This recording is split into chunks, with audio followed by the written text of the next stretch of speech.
Meet the Saab 35 Draken, one impressive-looking and killer jet fighter, and there's no plane like it. By Caleb Larson. The Saab 35 was a radical Swedish design and, unlike some popular Nordic furniture, was quite robust and experienced great longevity. Engineers at Saab had a radical idea for a new jet fighter, the Saab 35 Draken. They would use a double delta wing design, which would prove very popular at Saab. Delta wings are recognizable as large, triangle-shaped wings that are widest at the rear and taper inwards closer to the nose of the plane. Delta wings have some beneficial characteristics.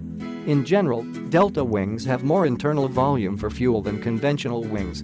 Delta wings can also be structurally stronger, though they experience higher amounts of drag compared to typical swept-wing aircraft. Testing the Saab 35 Draken. The double delta design appeared promising, but extensive testing was needed.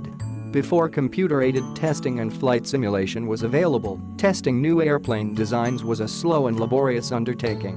Engineers made extensive use of wind tunnel tests and small-scale models to test the aerodynamic effects that new airframe features would have, and the Saab 35 Draken was no exception.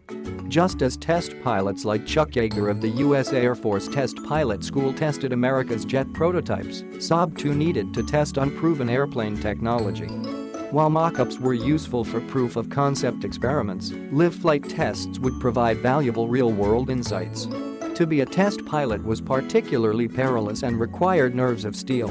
Saab engineers needed double delta data in real life, and in 1952 built a small test aircraft, the Saab 210, to do so, essentially a scaled-down, but flyable, double delta wing design.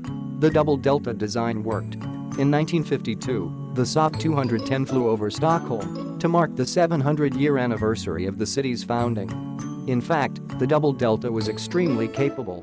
In the early 1960s, Swedish Saab pilots preformed the Cobra Maneuver, a technically challenging aerobatic display in which a rapid lift of the nose causes an airplane to fly forward perpendicular to the ground.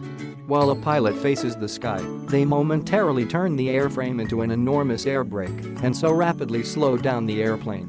Though not always applicable to combat scenarios, the Cobra Maneuver is nonetheless an indicator of high maneuverability and demonstrated the Saab 35's capabilities.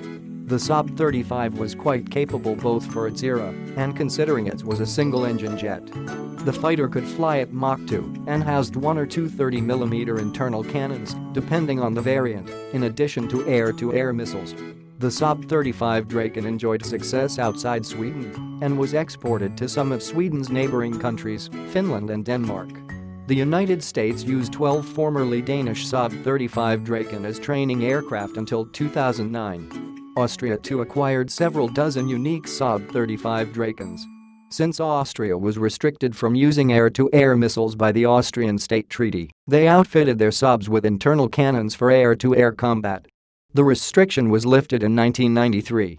Though the Saab 35 Draken was replaced by the more capable Saab 37 Viggen, which also used a modified delta wing design, the Saab 35 Draken was in use in some capacity until the mid-2000s, a run of about 50 years. Not too bad for an initially experimental aircraft.